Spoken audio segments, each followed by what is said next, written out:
In the golden age of radio, when the airwaves were a lifeline for a nation grappling with depression and war, one man's voice became a beacon of simple, honest joy.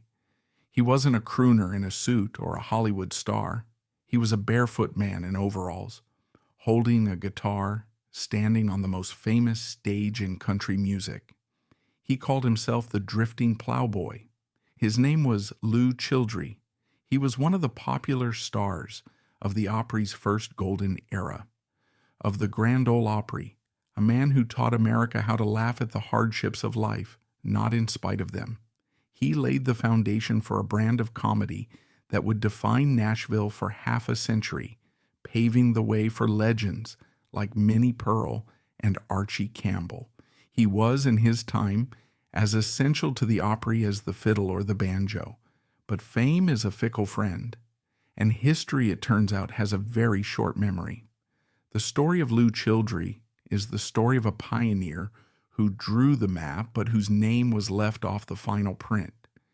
It's the story of a man who created a persona of lovable ignorance, while privately being a man of deep thought and quiet passion. This is the story of the man who made America laugh and was then forgotten, as completely and as quietly as his own laughter when the show was over.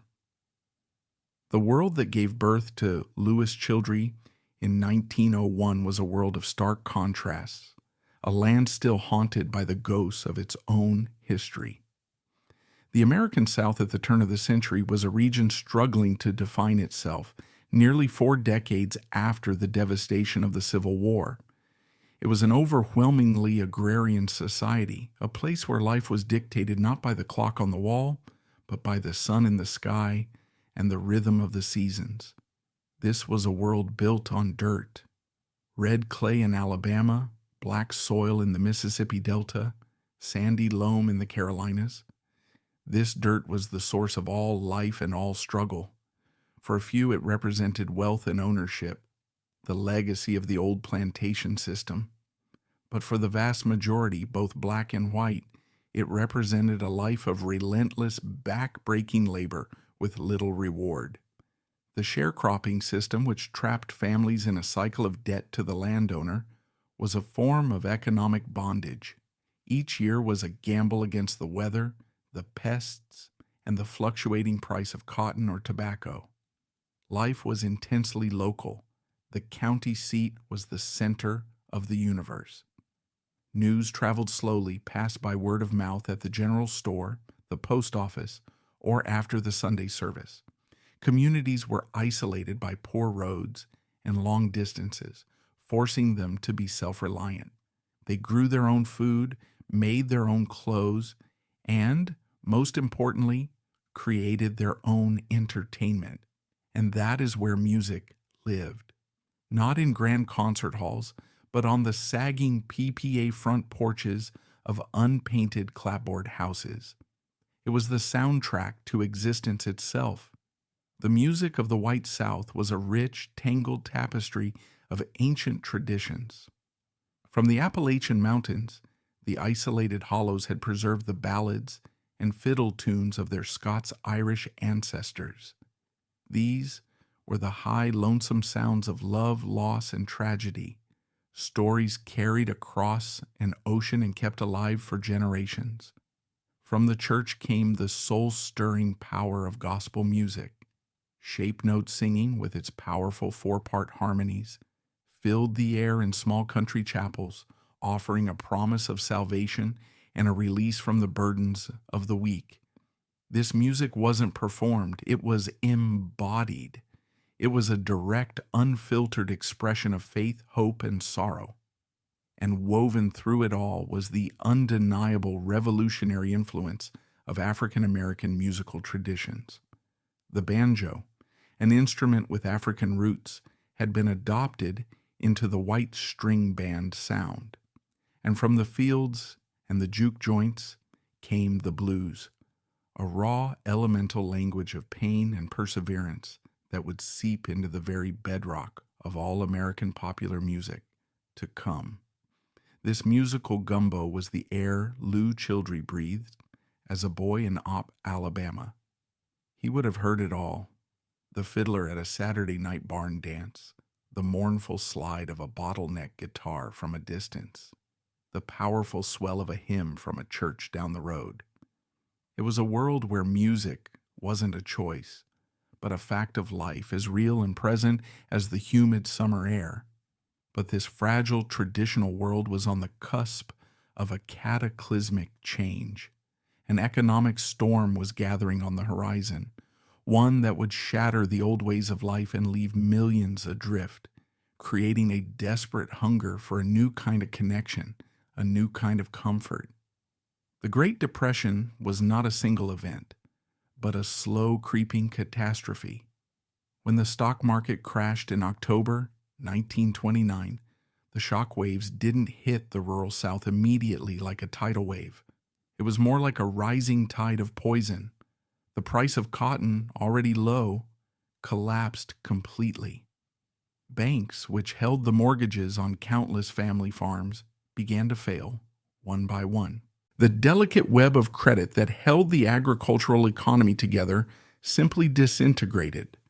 Foreclosure notices were nailed to the doors of homes that had been in families for generations. A deep, profound sense of shame and failure settled over the land. For people who had built their entire identity on working the soil, losing that land was like losing a part of their soul. They were set adrift. Families packed their meager belongings into dilapidated Ford Model Ts and set out on the road, becoming migrants in their own country, searching for any work they could find. The psychological toll was immense. This was an era of intense self-reliance, where asking for help was seen as a moral failing. Now proud men and women were forced into breadlines and government relief programs. The foundations of their world, hard work, faith, community, seemed to be crumbling beneath their feet. A gnawing uncertainty replaced the familiar rhythms of farm life.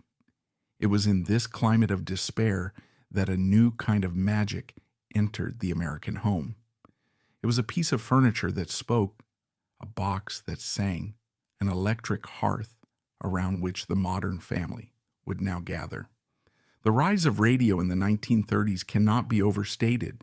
It was the most profound technological and cultural shift of the era.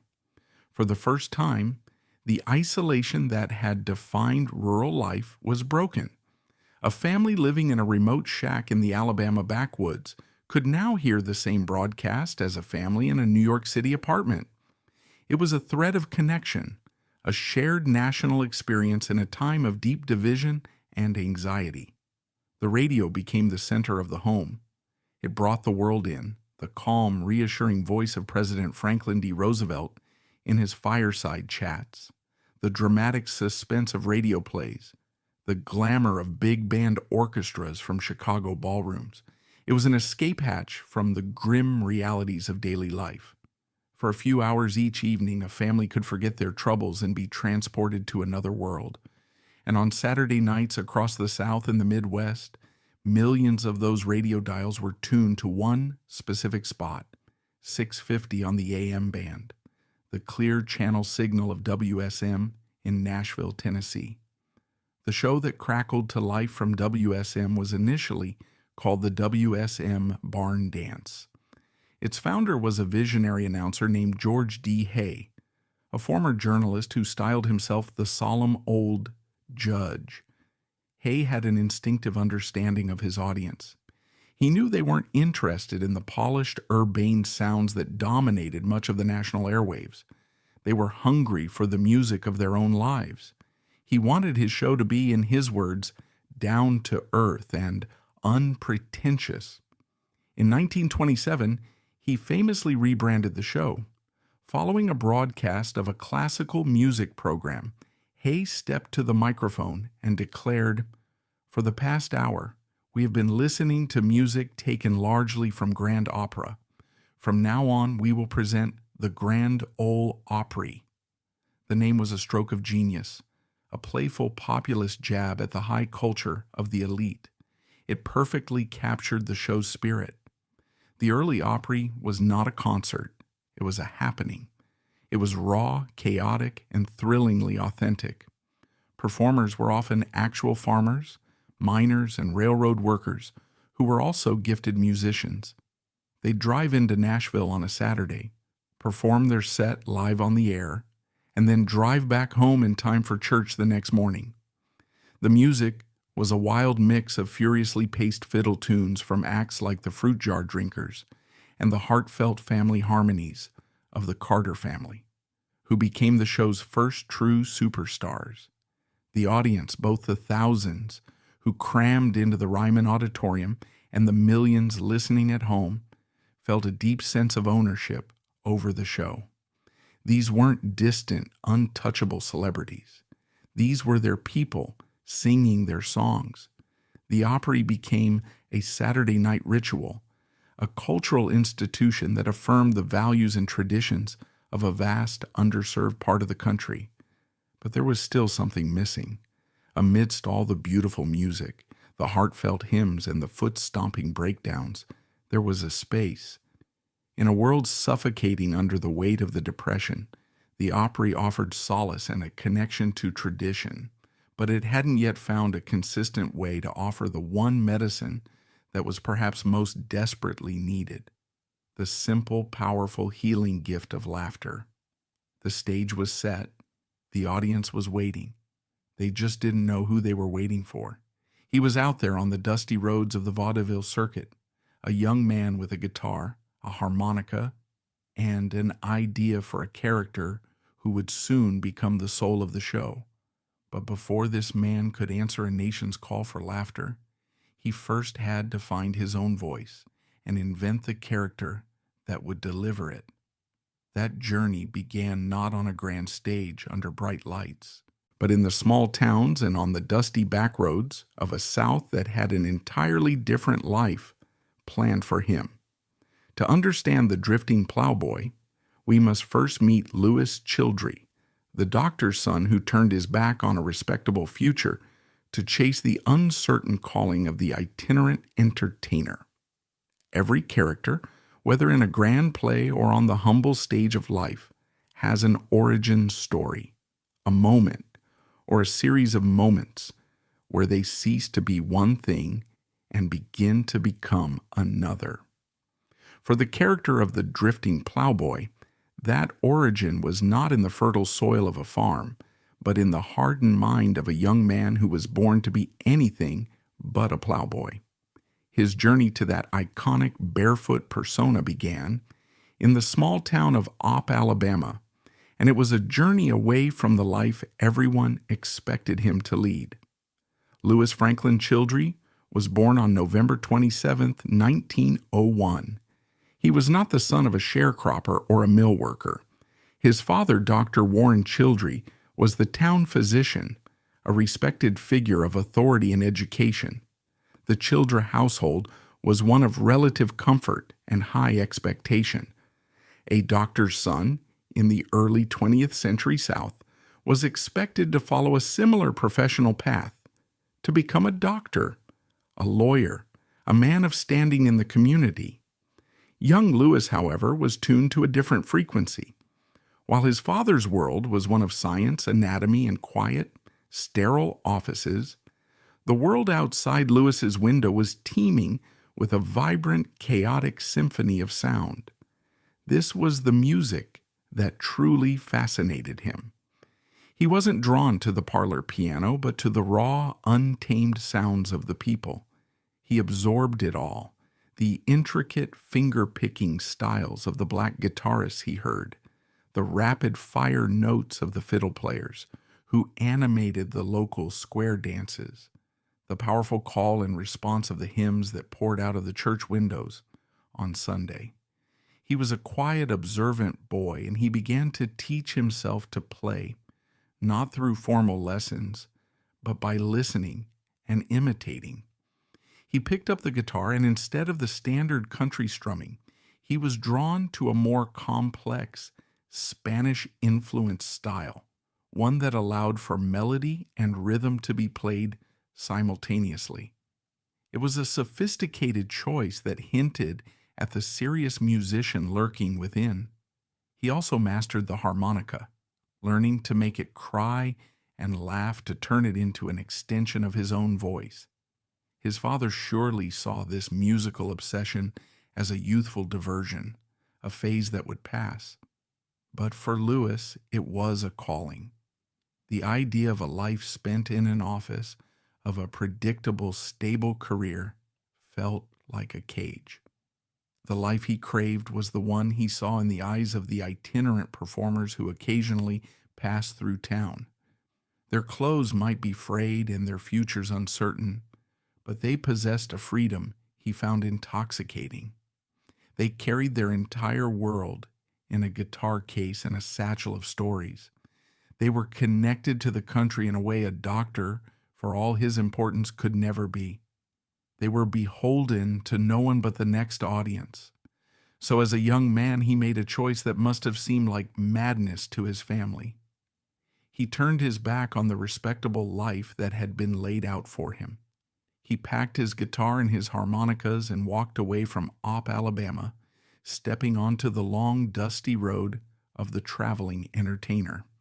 He was about to enter the grueling, unforgiving, and uniquely American world of the tent show circuit, the crucible that would melt him down and recast him into the man the world would come to know. The modern idea of show business evokes images of Hollywood studios, Broadway theaters, and rock arenas. The world Lew Childre entered was a universe away from that. This was the bottom rung of the entertainment ladder, a nomadic existence played out in the fields and town squares of the most isolated parts of the country. His education and performance would come from three distinct and demanding institutions: vaudeville, the tent repertory show, and the strangest of them all, the traveling medicine show. His first experiences were likely in the small-time vaudeville houses that dotted the South. Unlike the grand palaces of New York or Chicago, these were often noisy, rowdy theaters where the audience was not afraid to show its displeasure. A vaudeville bill was a smorgasbord of variety acts, a magician, a comedian, a family of acrobats, a singer, a dog act. You had 10, maybe 15 minutes to make an impression. If the audience didn't like you, they'd let you know. It was a brutal but effective training ground. You learned to be versatile. You learned to grab a crowd's attention from the first second you stepped on stage. You learned how to handle hecklers. And you learned that you were only as good as your last performance. From there, he moved into the world of the tent reps. These were traveling theater companies that would set up a large canvas tent in a town for a week at a time, performing a different play each night. For a small admission fee, a family could see melodramas, comedies, and morality plays.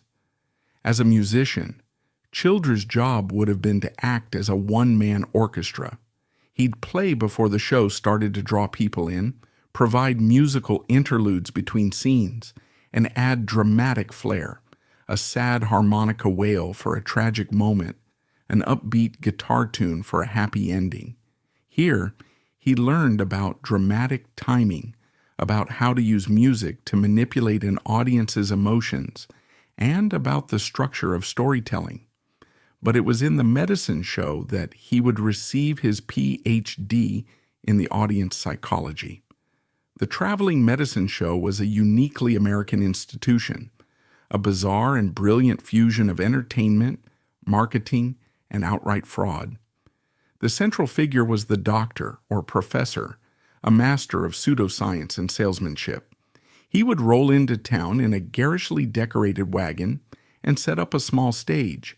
His product was a miracle elixir, a patent medicine with a fancy name, like Chief Running Water's Kickapoo Cure-All, that was purported to cure everything from baldness to consumption.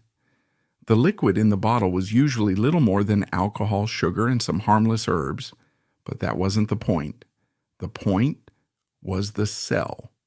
And the key to the sell was the show. No one would gather just to hear a lecture on a phony medicine. So the professor hired entertainers to create a ballyhoo, a free show designed to attract a large crowd. And that's where Lew Childre came in. His job was to sing, play his instruments, and tell a few jokes. He was the bait. He had to be good enough to hold the attention of a skeptical, weary crowd for an hour or more, warming them up, getting them laughing and clapping, making them receptive to the professor's pitch that would follow. Imagine the scene. A dusty field at dusk. The only light comes from flickering kerosene torches. A crowd of farmers and their families, their faces etched with the hardships of their lives, have gathered for a rare night of free entertainment. Young Lew Childre steps onto the makeshift stage. He has no fancy lighting, no sound system, just his voice, his guitar, and his wits. He has to win them over. He has to make a connection. Night after night, in town after town, he learned what worked. He discovered that the sophisticated songs and jokes he might have tried in a vaudeville theater fell flat. These audiences weren't interested in cleverness. They were interested in sincerity. They responded to songs they knew, tunes that spoke of home, faith, and heartbreak. And they responded to humor that came from a place of truth. This is where the seeds of the drifting plowboy were sown. He began observing the people in his audience, listening to the way they talked, the cadence of their speech, the things they found funny. Their humor was dry, self-deprecating, and rooted in the absurdities of their daily struggle. He learned to tell stories, not just jokes with a punchline, but rambling anecdotal tales that felt real.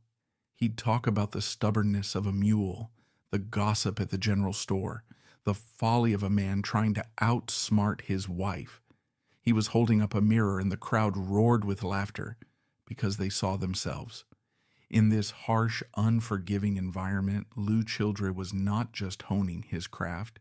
He was conducting invaluable market research into the soul of rural America. The life was brutal. The pay was abysmal, often just a few dollars a week plus whatever he could make by passing the hat. He slept in cheap boarding houses, the back of wagons, or sometimes just under the stars. It was a lonely, rootless existence, but this relentless grind was forging something new in him.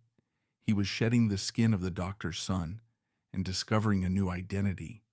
It was an identity born not of education or social standing, but of shared experience with the common man.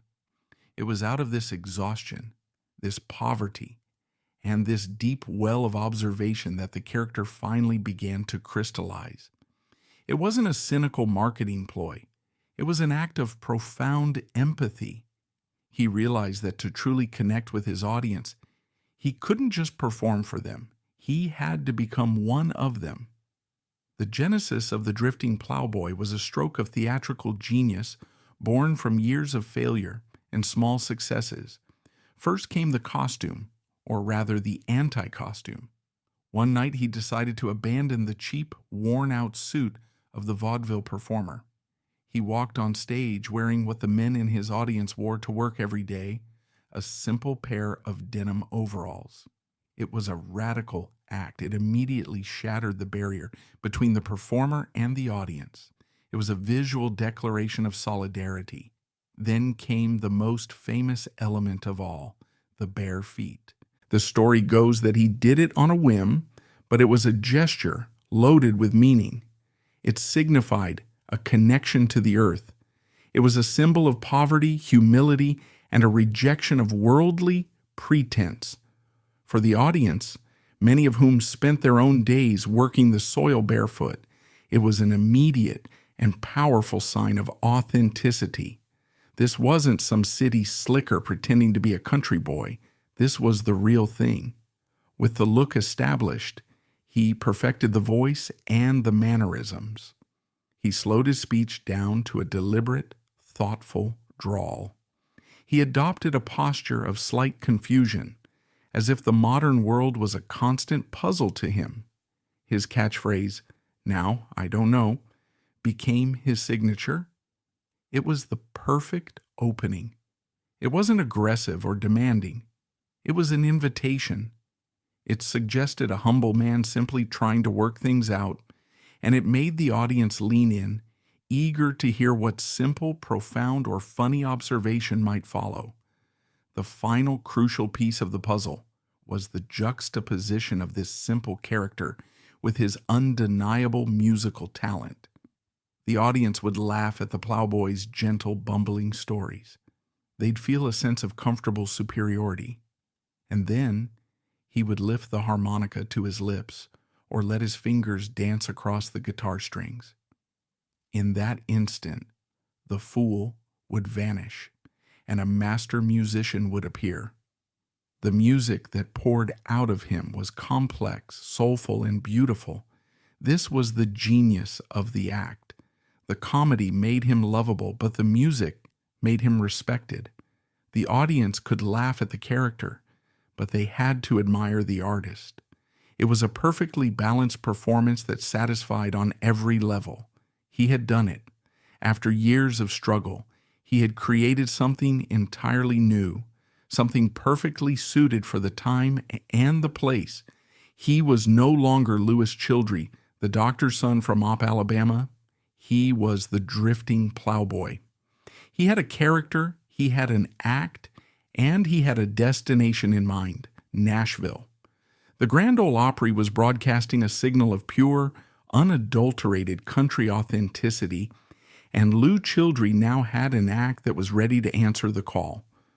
Armed with a persona forged in the fires of the traveling show circuit, a character that was both a brilliant piece of theater and a genuine reflection of the people, Lew Childre now faced the final and most daunting hurdle.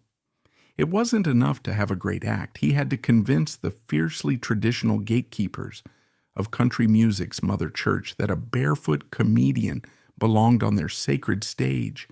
His entire future now rested on a single audition. There is a moment in every artist's life when the years of wandering, of honing the craft in obscurity, must finally be put to the test. It is a moment of reckoning. All the miles traveled, all the hostile crowds and empty rooms, all the nights of self-doubt, they all lead to a single door. Behind that door is the dream and the gatekeeper who holds the key. For any musician in the South with a song in their heart and a style that was anything but mainstream, that door was in Nashville, Tennessee. And the gatekeeper was the founder of the Grand Ole Opry, the solemn old judge himself, George D. Hay. When Lew Childre arrived in Nashville in the mid-1930s, it was not the gleaming, tourist-friendly music city of today. It was a gritty, working-class southern city that was just beginning to understand the cultural and economic powerhouse it had in its midst. The music business was still a chaotic, informal affair run out of a few small offices near the WSM radio station. The Opry was its crown jewel, but it was a jewel still in the rough. Its power came not from slick production, but from its raw, undeniable connection to its audience. George D. Hay presided over this empire with a firm, almost paternalistic hand. He was a man of contradictions, a former journalist from the North who had fallen in love with the folk culture of the South. He had a brilliant, almost mystical understanding of what his listeners wanted, yet he was a stern traditionalist. He insisted on authenticity above all else. Hay abhorred the slick, commercialized sounds of hillbilly music that were beginning to emerge and fought to keep the Opry a pure showcase of what he considered to be genuine folk artistry. For a new act to get on the Opry, they had to pass the George D. Hay test. They had to be real. One can only imagine the scene when Lew Childre walked in for his audition. The WSM executives and announcers were used to singers, fiddlers, and string bands. They were not used to a man who presented himself as a barefoot, slow-witted plowboy. The very idea must have seemed absurd, a step too far into parody. It's likely they saw it as a novelty act at best, a potential embarrassment at worst. Would a national radio audience laugh with this man, or would they be laughing at the very culture the Opry claimed to champion? But George Hayes saw something different. He looked past the overalls and the bare feet and saw the years of experience etched on Childre's face. He heard in Childre's soft-spoken voice a genuine echo of the rural dialect he so admired. And most importantly, he understood the genius of the character. Hay knew his audience was weary, beaten down by the Depression. They didn't need another song about hardship. They were living it. They needed a release. They needed a friend. In the drifting Plowboy, Hay saw a character who could be that friend. The Plowboy wasn't a threat. He wasn't smarter, richer, or more handsome than anyone in the audience. He was their equal, a man beset by the same small, frustrating, and often ridiculous problems of daily life. He was a safe harbor for their laughter.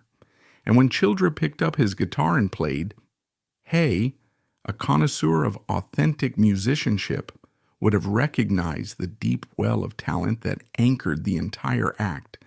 This was no fool. This was an artist, and a brilliant one at that. The executives may have been skeptical, but Hayes' vision for the Opry was absolute. He made the decision. The drifting Plowboy would get his chance on the stage of the Reman Auditorium, live on the air on a Saturday night. The Opry was about to get its first dedicated comedian, and neither the show nor country music would ever be the same again.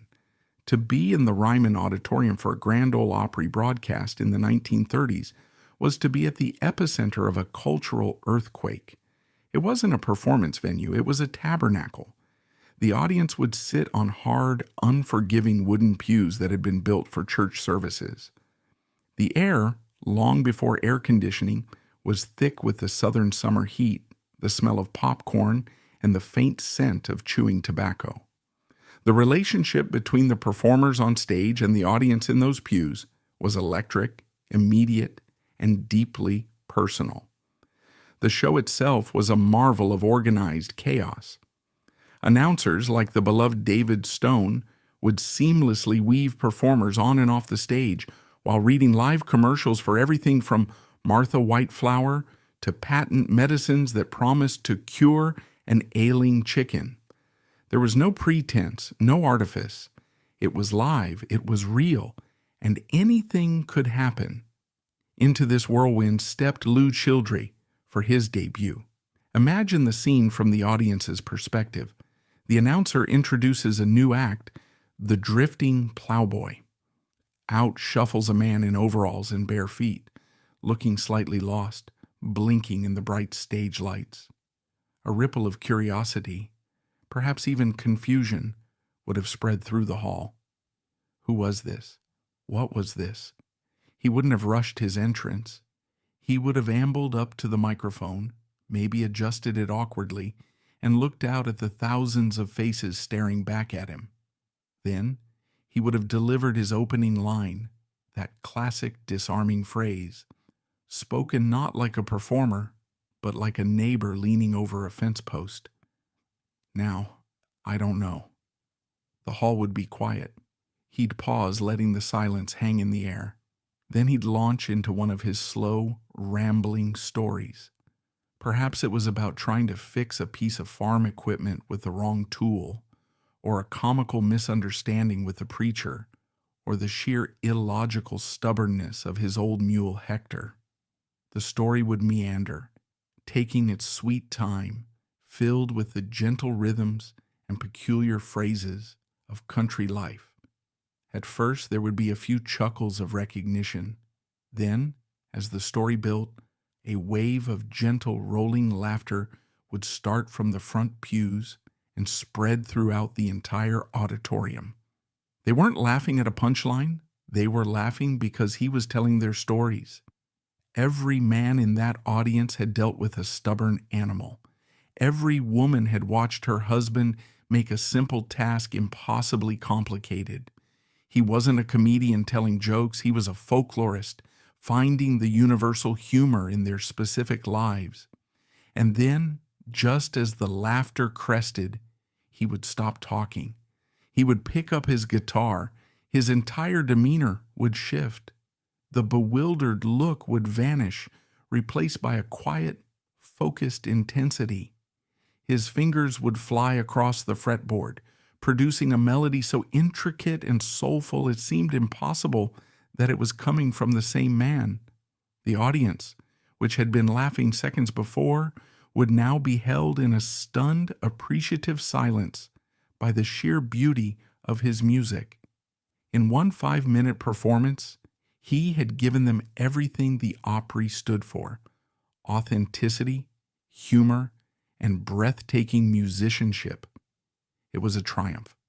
Lew Childre didn't just become a star on the Opry, he became an institution. Almost overnight, he became one of the show's most popular and essential performers. The audience response was overwhelming. Letters poured into WSM from listeners all across the country, demanding more of the drifting Plowboy. He was the perfect addition to the Opry family, a comic foil to the dramatic singing of a star like Roy Acuff, and a modern counterpart to the old-time antics of the banjo-wielding Uncle Dave Macon. He became the Opry's emotional anchor. The show could take the audience on a journey through the deepest valleys of sorrow with a tragic ballad, but they always knew that Lew Childre would be there to bring them back into the light. He was the show's guarantee of a good time. His segments became legendary, a perfect blend of his rambling monologues and his signature songs, like the classic Fishing Blues, which neatly summarized his easygoing philosophy of life. Backstage at the Re-Man, he was a respected, if somewhat enigmatic figure. While other performers were loud and gregarious, Childre was known to be quiet and reserved when he wasn't on stage. He was a professional. He would arrive, do his job with masterful precision, and then often retreat into his own world. He had friends among the other performers, but there was always a sense that the real Lew Childre was somewhere else, that the man they were seeing was a colleague, but the persona was his stock in trade. He was, in a sense, always on the clock. Throughout the late 1930s and into the early 1940s, he was at the absolute peak of his fame. He was a cornerstone of the Opry's touring shows, playing to packed houses across the country. He was a national radio star, his voice a familiar comfort in millions of homes. And then, on December 7th, 1941, the world changed forever. The attack on Pearl Harbor plunged the United States into World War II, and Lew Childre's role as an entertainer would take on a new, profound, and urgent significance. During World War II, the Grand Ole Opry became more than just a radio show. It became a vital part of the American war effort. The music and voices of the Opry were a direct link to the home front, a powerful reminder of the very culture that millions of young men were fighting and dying to protect. Through the Armed Forces radio service, transcriptions of the Saturday night broadcasts were sent to every theater of the war. Imagine a young soldier, barely 20 years old, huddled in a freezing foxhole during the Battle of the Bulge or sweating in the dense jungles of a Pacific island. He is thousands of miles from home, surrounded by the constant threat of death.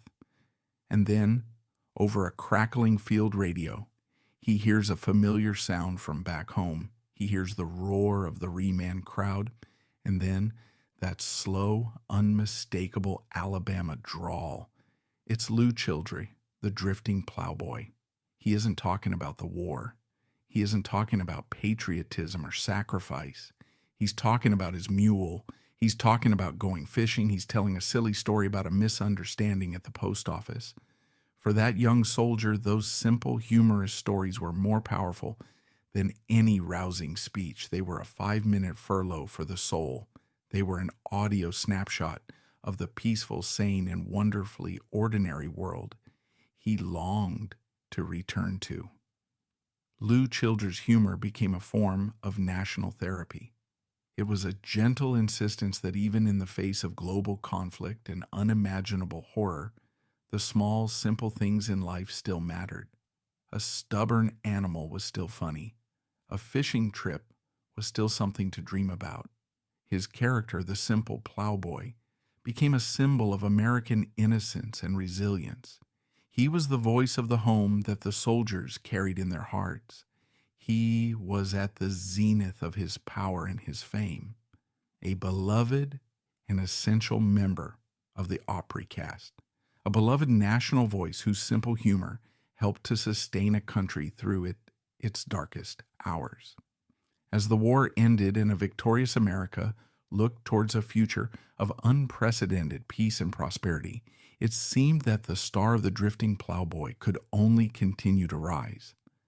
But the world he had mastered, the culture he so perfectly reflected, was already beginning to change in ways that no one, least of all him, could have possibly foreseen. The stage was being set for a new sound and a new sensibility, and the quiet man who loved to fish was about to find himself on the wrong side of a cultural tide. While the drifting Plowboy was conquering the airwaves and comforting a nation, the man who played him, Lew Childre, was cultivating a separate and secret world for himself. To understand the quiet strength that would allow him to weather the coming storm of cultural change, we must first leave the noisy, crowded stage of the Reman. We must follow him to the profound solitude he found far from the applause, to a place where the simple bumpkin disappeared and a master of a very different art emerged. Fame is a public performance, a contract between an artist and an audience. But the soul of an artist resides in the quiet moments, in the spaces between the applause. To truly know any performer, you must look for them where the spotlight is not. For Lew Childre, the undisputed king of country comedy, the man who lived his professional life in a sea of laughter, his truest self could only be found in the profound and meditative silence of the water. While the world knew and loved the drifting Plowboy, there was another Lew Childre, a man his adoring public never met. And it was this man, the thinker, the expert, the naturalist, who was perhaps the most remarkable creation of all. His passion for fishing was not a casual hobby, a simple way to pass the time between shows. It was the central organizing principle of his private life. It was his sanctuary, his laboratory, and his cathedral. On the stage, he was required to inhabit a persona of profound simplicity, to feign ignorance about the complexities of the world. But on the water, he was liberated from that mask. Here, his keen intellect, his patience, his deep observational skills, and his meticulous attention to detail were not things to be hidden, but assets to be celebrated. He was a student of the sport in its most scientific sense. He studied the habits of freshwater bass with the focus of a biologist. He understood the subtle effects of weather patterns, water temperature, and barometric pressure on their behavior. He was a master of reading the water, of looking at the surface of a lake and understanding the hidden topography and life beneath. His tackle box was not a jumble of hooks and sinkers. It was a carefully curated library of tools, each with a specific purpose.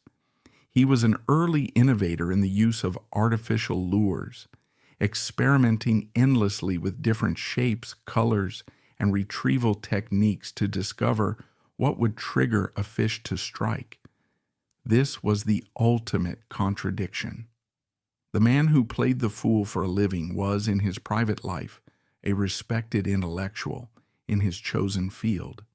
Beginning in the late 1940s, he began to share this expertise with the world, not through the radio, but through the written word. He started writing articles for major national sporting publications like Outdoor Life and Sports Afield. Anyone who picked up one of those magazines and only knew him as the simpleton from the Opry would have been stunned. The prose was not the rambling, folksy dialect of the Plowboy. It was clear, concise, and authoritative. He wrote with the precision of a teacher and the passion of a poet. He could break down the complex physics of casting a lure, and in the next paragraph, describe the singular beauty of a sunrise over a Tennessee reservoir. His articles were immensely popular, not just because of his celebrity, but because they were genuinely insightful. He was providing valuable, hard-won knowledge to a growing national community of anglers. His writing culminated in 1953 with the publication of his book, Lew Childre's Fishing Guide. It was his magnum opus, the summation of a lifetime of learning.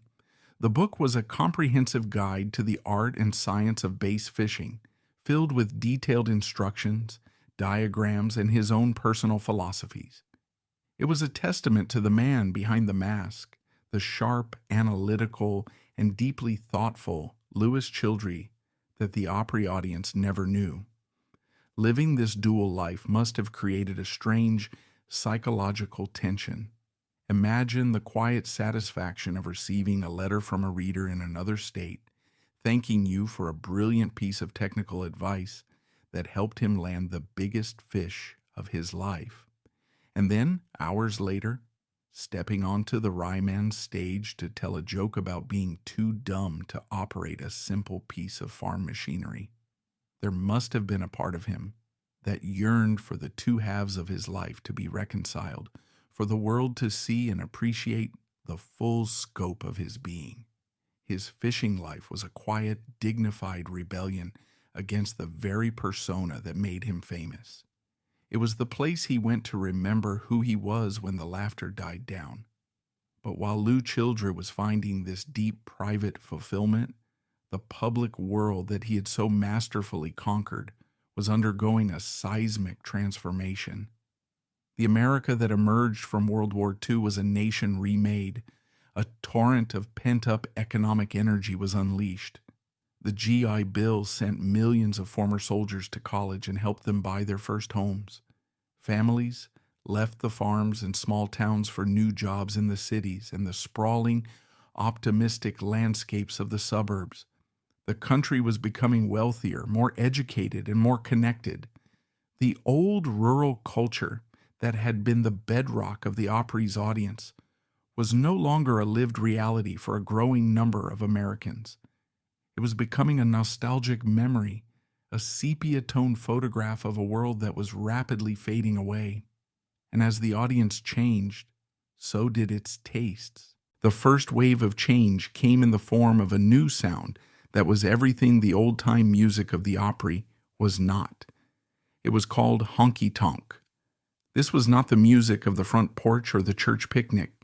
It was the music of the roadhouse, the bar room, the jukebox. It was loud, amplified, and emotionally raw.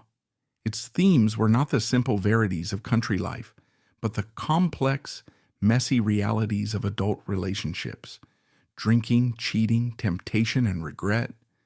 And its undisputed king was a frail, haunted young man from Alabama named Hank Williams. Hank was a new kind of country star. He was a poet of despair, a man who seemed to live every ounce of the pain he sang about. His songs like I'm So Lonesome I Could Cry and Your Cheatin' Heart were miniature masterpieces of psychological realism. When Hank Williams sang, you didn't just hear a story, you felt a wound. Next to the searing confessional artistry of Hank Williams, the gentle anecdotal humor of the drifting plowboy began to feel quaint. Children's stories were about the external comical problems of life. Hank's songs were about the internal tragic agonies of the soul. A new generation of country fans dealing with the complexities of post-war life found a powerful voice for their own anxieties in Hank's music. The Opry, recognizing the shift, made Hank its biggest star. The look of country music was changing too. The humble workaday aesthetic that Childre had perfected was being replaced by a new, flamboyant showmanship. The architect of this change was a tailor from Hollywood named Nudie Cohn, who began creating fantastical, elaborately embroidered suits adorned with thousands of sparkling rhinestones. Stars like Webb Pierce and Porter Wagoner would step on stage looking like human constellations. It was a conscious move towards glamour and professionalism, an attempt to compete with the visual spectacle of pop music in Hollywood. In this new world of emotional turmoil and glittering rhinestones, where did a barefoot man telling jokes about his mule fit in? Lew Childre was now faced with the classic artist's dilemma in the face of a changing world: adapt or perish. Other performers of his generation tried to adapt. Some older singers started recording with the new honky-tonk sound, often with awkward results. But for Lew Childre, adaptation wasn't really an option. His entire act was built on a foundation of unshakable, old-fashioned authenticity. He was the drifting plowboy. He couldn't suddenly put on shoes and a flashy suit and start telling jokes about life in the suburbs. To do so would have been a grotesque betrayal of the character he had spent a lifetime building. It would have been a lie, and Lew Childre, for all the fiction in his persona, was an honest performer. So he made a choice. He wouldn't change. He would continue to walk out on the Reman stage, barefoot and humble, and do the same act that had made him a legend. But the world had changed around him. The laughter that had once been a roar of recognition was now becoming a fond, polite chuckle of nostalgia. The Opry management, ever loyal to its veterans, kept him on the show, but his role began to diminish. He was no longer the headlining comic relief. He was becoming a legacy act, a living piece of the Opry's history. They would give him a shorter 5-minute slot, often positioning him between two of the loud new honky-tonk acts. One can only imagine the quiet heartbreak of that experience. To stand on the same stage where you were once a king and feel the connection to the audience beginning to fray. To deliver a line that once brought the house down and be met with a smattering of polite applause. He was a man of immense professional pride, and this slow fade from relevance must have been a profoundly painful and lonely experience. He was becoming a ghost in his own home, a man out of time, and the cultural tide was still turning, bringing with it an even more revolutionary sound and a new technology that would change the rules of entertainment forever. The world of the drifting plowboy was about to get a whole lot smaller. The changes within country music were merely the first tremors of a much larger cultural earthquake. The forces that would ultimately seal the drifting plowboy's fate and render his gentle, radio-friendly world obsolete were not just musical, but technological and generational. Two great waves were about to crash over the landscape of American entertainment, and Lew Childre, a man whose entire art was based on a bygone era, was standing directly in their path. For 3 decades, the American living room had been a theater of the mind, a space where voices from a wooden box painted pictures on the canvas of the imagination. Lew Childre's entire art was built on this principle. The audience didn't just hear the drifting plowboy. They saw him in their mind's eye. They pictured his mule, Hector. They visualized the layout of the general store. They saw the world he described because the radio gave them the space to do so. But a new and powerful magic was entering the home, and it was a magic that left nothing to the imagination. It was called television. The rise of television in the 1950s was the single greatest disruption in the history of entertainment. The radio, once the electric hearth of the home, was relegated to the car or the kitchen. The family now gathered around the electric eye, and this new medium had a new set of rules. Television was a visual medium. It demanded action, dynamism, and a certain kind of telegenic glamour. And for some of the beloved stars of radio, the transition was brutal. Lew Childre's act, so perfectly calibrated for the theater of the mind, struggled in the literal unforgiving glare of the television camera. On the radio, his slow, rambling style was charming. On a television screen in a short 3-minute segment, it could seem static. The humor was in his words, not in his actions. A television audience could see that he was just a man, standing barefoot at a microphone, talking. The delicate illusion, so easy to maintain on the radio, was shattered by the stark reality of the camera.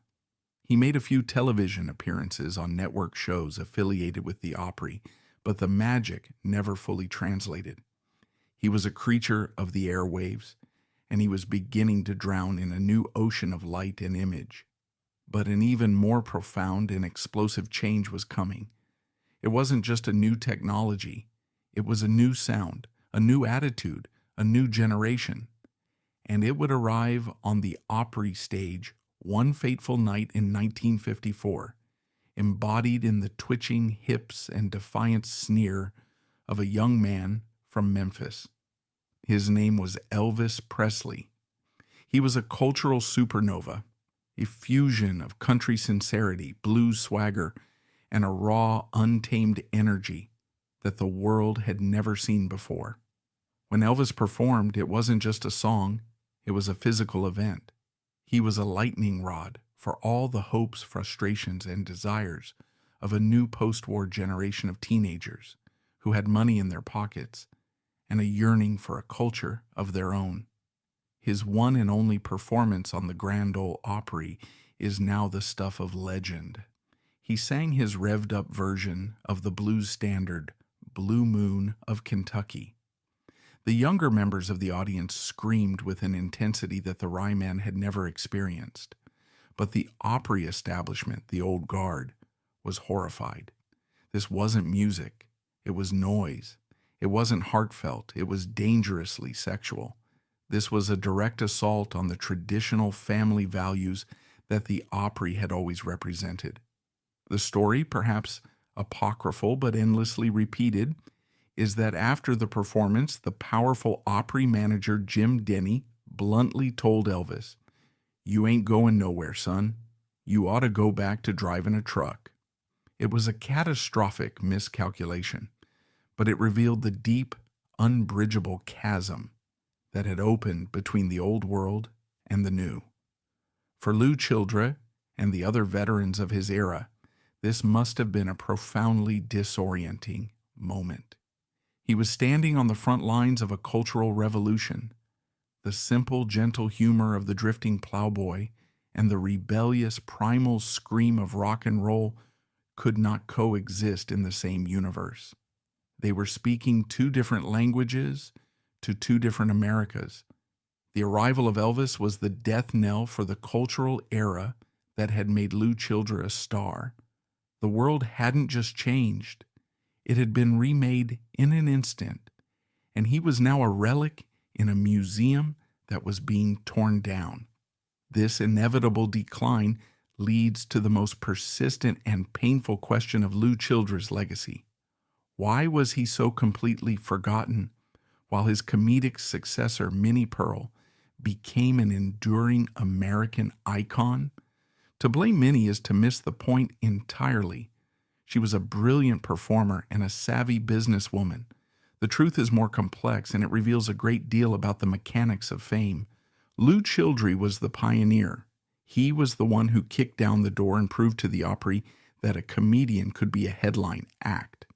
He drew the map and surveyed the territory. But Minnie Pearl, arriving a few years after him, built the city.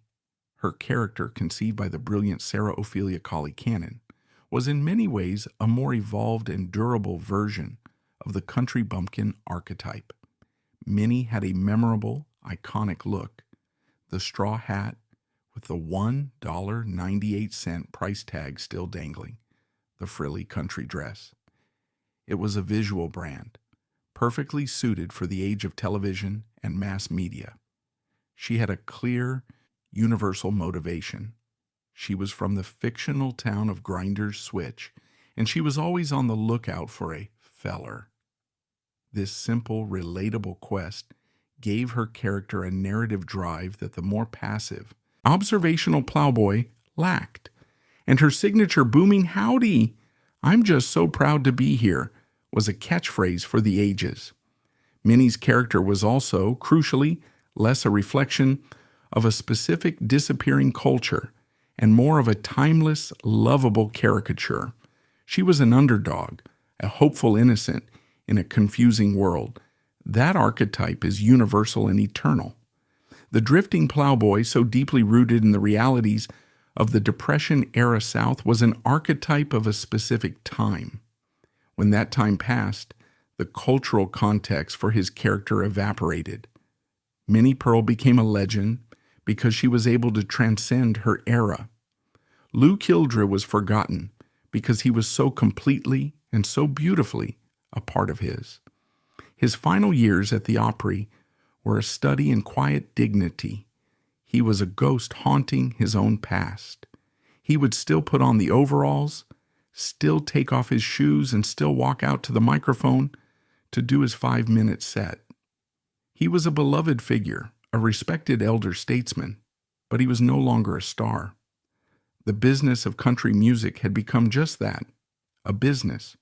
It was now a world of recording contracts, booking agents, and the all-important Billboard charts. The new Opry management, while respecting the veterans, was focused on promoting the young new hitmakers. Lew Childre never complained publicly. He never spoke with bitterness about the changing times. He simply continued to show up and do his job, a living link to the Opry's foundational years. But as the applause in Nashville grew fainter, the call of his other life, his true life, must have grown louder. The water was the one place where time stood still. A bass in 1960 behaved the same way a bass did in 1930. The thrill of a tight line, the satisfaction of a perfect cast, these things were eternal. The lake was his refuge from the noise and the heartbreak of a career in its twilight. It was the one place where his skills had not diminished, where his knowledge was still relevant, where he was not a relic, but a master. One can imagine him in his boat in those final years, the roar of the Ryman crowd finally fading into a distant echo, replaced by the peaceful, honest sounds of nature. Here, he was not the forgotten Plowboy. He was Lew Childre, the fisherman, and that was enough. The end came as unceremoniously as his act was humble. His health declined in his later years, and on December 3rd, 1961, Lewis Franklin Childre passed away in a Nashville hospital at the age of 60. His death was a quiet end to a career that had brought joy to many during the golden age of radio. Lewis Franklin Childre, the drifting Plowboy, was dead at the age of 60. His passing was noted in the Nashville papers and in the sporting magazines that had published his articles, but in the wider world, it barely registered. The rock and roll revolution he had witnessed was in full swing. The nation was on the cusp of a new turbulent decade. There was little time to mourn a barefoot comedian from a bygone era. It was a quiet, almost anonymous end for a man whose voice had once been a source of joy for millions. The man who had filled the Ryman with laughter so many times had died in a place of profound and final silence. The silence that fell in that Nashville parking lot marked the end of a man's life, but it was not the end of his story. To truly understand the significance of Lew Childre, we must now move beyond the biographical facts of his career and his quiet decline. We must listen for the echoes he left behind, the invisible yet undeniable impact he had on the culture he helped to build, and the lasting space he created for laughter in the heart of country music. It is in these echoes that his true and most enduring legacy is found. What is the true measure of a life? Is it the noise of the applause at its peak, the wealth and accolades accumulated, the name recognition that endures through the decades? Or is it something quieter, something more difficult to quantify. Perhaps the true measure of a life is found in the spaces it creates for others, in the foundations it lays upon which others will build, in the echoes it leaves behind that resonate long after the original voice has fallen silent. When Lew Childre died in that Nashville parking lot in 1961, the world of popular music barely paused to notice. He was a man from another time, a star from a forgotten constellation.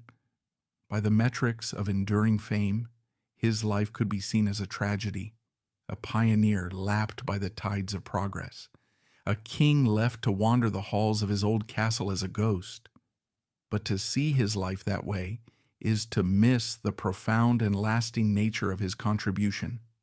To find the legacy of Lew Childre, you must look not for his name in the bright lights, but for the indelible imprint he left on the very soul of the Grand Ole Opry. His most tangible legacy is the one that is simultaneously the most obvious and the most overlooked. Lew Childre was instrumental in establishing the role of the dedicated comedian at the Grand Ole Opry. While earlier acts like Uncle Dave Macon incorporated humor, Childre was one of the first to make character-based anecdotal comedy a central feature of his performance. Before him, the show had music, and it had folksy MCs, but it did not have a dedicated headlining comic artist. He carved that role out of the solid rock of tradition with nothing but his talent and his unique vision. He didn't just tell jokes between songs. He established the comedian as a central, indispensable member of the Opry family. The DNA of his creation can be found in every Opry comedian who followed. The brilliant Rod Brasfield, who became the Opry's comedic star in the late 40s and 50s, perfected the role of the beleaguered country philosopher that Childre had pioneered. When Archie Campbell, on the stage of The Ryman or on the set of Hee Haw, told one of his long, rambling stories, that was the echo of Lew Childre's narrative style. When Jerry Clower captivated audiences with his tales of the rural Mississippi he knew as a boy, he was working directly from the Childre blueprint, finding the universal humor in the specific details of a particular place and time. He proved that country comedy was most effective when it came from a place of character, not just a string of jokes. His drifting plowboy was a fully realized person, and this emphasis on character-based humor became the gold standard for the Opry. He created the space, and for the next 50 years, a succession of brilliant performers would fill it, each adding their own unique voice, but all of them standing on the foundation that the barefoot man from Alabama had built.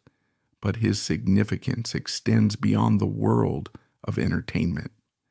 In a way he never intended, Lew Childre became one of the most important cultural archivists of his time. The world he depicted in his monologues, the Depression-era rural South, was a world on the brink of extinction. The post-war economic boom, the mechanization of agriculture, and the massive migration of people from the country to the city would erase that way of life with astonishing speed. Historians and folklorists would later scramble to document that lost world through formal interviews and academic studies. But for more than a decade, Lew Childre was doing that same work live on a 50,000-watt Clear Channel radio station every Saturday night. In his stories, you can hear the specific dialect, the social customs, the anxieties, and the simple pleasures of a culture that no longer exists. His act was a living, breathing oral history, broadcast into millions of homes. He was preserving the subtle textures of a fading reality, not in a dry academic paper, but in the most effective medium of all, a shared laugh. His recorded performances are not just comedy routines, they are invaluable cultural artifacts. Ultimately, his story serves as a profound and cautionary tale about the very nature of fame. We live in a culture that worships celebrity and equates name recognition with importance. Lew Childre's life is a powerful counter-narrative. He is proof that it is possible to be foundational without being famous, to be deeply influential without being remembered. His career demonstrates that fame is often an accident of timing, a fragile alignment, and of a particular artist with a particular cultural moment. His moment was the Great Depression. When the moment passed, the fame evaporated, but the foundation he laid remained solid, even if his name was eventually scraped off the cornerstone. His story compels us to look past the dazzling lights of the icons and search for the quiet architects who drew the plans. And so, we are left with the final central question. Who was the real man? Was it the public clown or the private sage? The drifting plowboy or the master angler? The beautiful concluding truth is that there was no division. They were the same man applying the same core set of virtues to two vastly different worlds. What is required to be a great comedian of Childre's type? You must possess almost inhuman patience, waiting for the perfect moment to deliver a line. You must be a keen observer of human nature, noticing the small details that reveal a deeper truth. You must master a complex craft that looks effortless to the untrained eye. And what is required to be a great fisherman? The exact same things: the patience to wait for a bite, the keen observation to read the subtle signs of the water, the mastery of a craft that looks simple to the novice. The drifting plowboy had to read an audience, sensing their mood and adjusting his timing accordingly. The fisherman had to read the water, sensing the conditions and adjusting his technique. The stage and the stream were simply two different arenas for the same quiet, contemplative, and masterful soul. The persona of the plowboy wasn't a lie. It was a performance of simplicity, while his fishing life was a practice of it. He spent his life pursuing a deep, authentic connection, a connection with an audience and a connection with the natural world. How, then, do we measure the life of Lew Childre? Perhaps we measure it in the millions of laughs he gave to a nation when it needed them most. Perhaps we measure it in the tradition of comedy he founded, a tradition that would enrich country music for generations. Perhaps we measure it in the quiet integrity of a man who refused to compromise his art, even when it cost him his career. Or perhaps we measure it in the simple image of a man in a boat at dawn, utterly at peace, finding his fulfillment far from the roar of the crowd. In the end, Lew Childre's story is a ghost story. He is a ghost who haunts the rafters of the Ryman Auditorium, a whisper in the static between radio stations. He is a ghost who reminds us that our cultural history is vast and filled with forgotten pioneers who deserve to be remembered. He gave his public a character they could love, but he saved his true quiet self for the solitude of the water. He was the man who taught country music how to smile and then quietly drifted away. The laughter he created has faded. The man is gone, but the space he carved out for joy, the very idea that a song and a story and a shared laugh could make a hard life a little more bearable, that remains. His greatest legacy is the silence he filled. And if you listen closely, in the quietest moments at the heart of country music, you can still hear the echo